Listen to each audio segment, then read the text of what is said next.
I applied for numerous job positions all around the world. Honestly, I lost count of the number, but I wasn't able to get a job until I was hired in Japan. Why am I making this video? Because I know there's someone somewhere, or many people somewhere, who are curious about working in Japan and they don't know the procedure. So I'm here to offer all of my advice and what you should expect. You're going to ask me, Sarah, why did you choose Japan?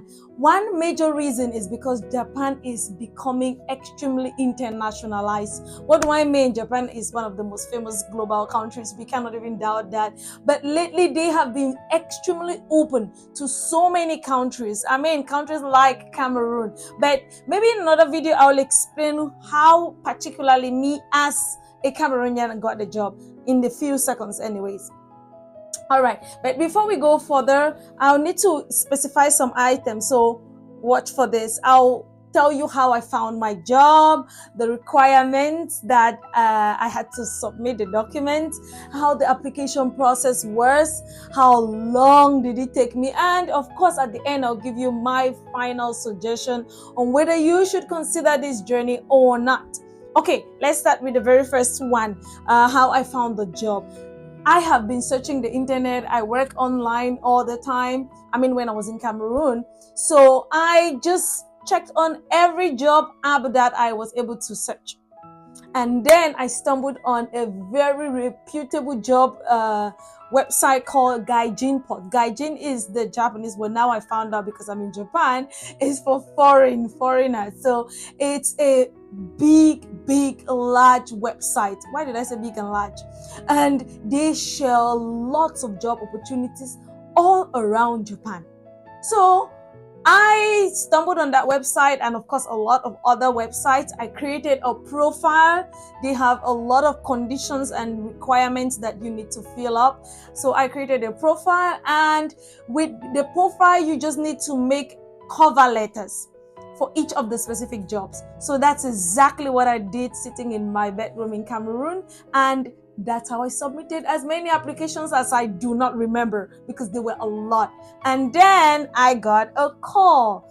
One company contacted me. For privacy reasons, I'm not going to go into details to mention any of the specific companies I've been working in Japan, but I am just going to say ALT companies, if that, generalizes and gives you a perspective.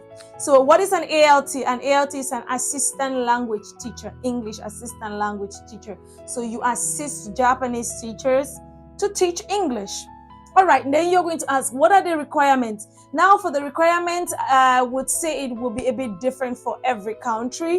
Most specifically, I would talk about my country, Cameroon. And for those who don't know much about Cameroon, we have the English and the French regions because we were colonized by France and Britain. Okay, let me not go into history right now, but I am from the English region. So that's why I had to submit 12 years proof of studying in the English part.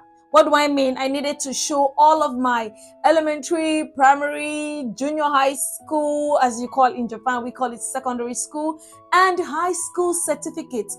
I literally had to go back to the schools as the principals or office staffs to prepare special letters confirming with, of course, my certificates that I had studied and graduated in those schools. That was the only proof. The GCE and the General English Common Exam, which is the British exam that we inherited, is not considered. They need the proof from each of those schools. All right, now the second requirement was bachelor's degree. If you have a bachelor's degree, you need to submit that, and they want a letter from the school, the university, to send an email. That's exactly what I did, to send an email to them directly to confirm that you had studied there and graduated, because that's the only major requirement that the immigration in Japan wants teachers to confirm.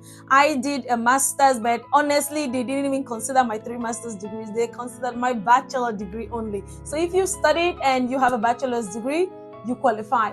And then the third major point, of course, is if you can speak English. How obvious is that? That's the reason why they would do an interview, to ask you questions, to listen to how you pronounce words. And for me, I do not know why I was asked to go the extra mile to do an English language speaking test. This is a special test organized by Progos. I don't know if you know Progos. I'll write the name on the video when I'm editing. And Progos, you have to answer specific questions within a very short time frame. It's not exactly like TOEFL or IELTS because it's only for speaking. It's just to assess how well you speak. So I had to do that exam, and of course my results were amazing, and the results were sent directly to my company, and that's why I was qualified for that part. Which other requirement? I think those are the major ones. And of course, a passport. You need to show proof that you can travel. And then you also have to show proof of having a lot of money. When I say a lot, I mean like 3,000 to 4,000 US dollars. So if you're from Cameroon, that is millions. I would calculate that and leave it on the chat, on the screen in a few minutes. But that's as much as they expect you to show proof of that money. You ask me, well, why would they want that? Because when you come to Japan, you have to find apartments, you have to find I'll explain that in a whole different video because this one will be too long if I have to go into details. All right, now what is the application process? So when I compiled all of my documents, some of them I literally had to send post because they requested to post from Cameroon to Japan. But I guess in other countries, it's much easier. And they received the documents in Japan and did their evaluations. Of course, we had an interview. You're going to ask me, how long did that take? It took months. And the very first time I was rejected. The very first time I applied was in 2024.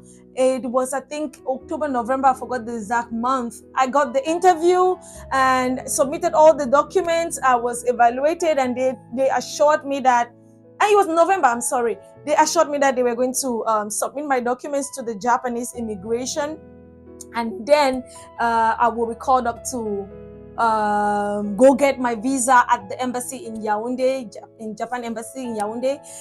But for some reason, literally 2 to 3 weeks before my travel in March 2025, I was informed that I will no longer be able to travel because the immigration in Japan, according to the email from that company, was not able to to approve my documents. So I cannot travel anymore in 2025. That was the most heartbreaking story I had heard. And I hear it's common now that I'm in Japan. It's fairly common. So what did I do? I left it. I honestly didn't think much about it anymore. I continued my traveling around different countries. And at that time, I was working online. I will make a whole different video to tell you details of how I have been working online and what has been my challenges and the beautiful part about it. Okay, I'll go back to the point. Then they contacted me again in July and they asked me if I would want to reapply.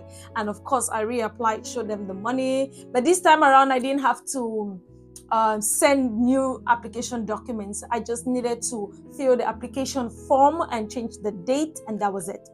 And then I finally got a confirmation in January that the immigration had approved my documents. I went to the embassy in Yaoundé. I got my visa, and that's how I came to Japan at the beginning of March 2025. And I've been here since that time. All right, now let me not drag this too long, like I said, because I have a lot to say. But would I recommend you apply for jobs in Japan? I definitely will recommend. Why? Because it is a country of exceptions. There are so many unique things about Japan, from the culture to the people. Everything here is extraordinary. I'm not saying that Japan is perfect. Every country has their issues, and that's the reason for this video, because I'm going to explain and share with you what you should really expect before you come. Believe me, I watched a lot of videos. I read so many blogs. I did not find any of the informations relating to how the work life is in Japan, and that's the reason why I'm doing this video, because I want to share and give people an idea before you make that expensive decision. All right, so for today I'm going to stop here. Why? Because I would want you to wait for the next video where I will tell you the details of how my interview process was and how you can prepare. In the next few seconds I will just say happy teaching.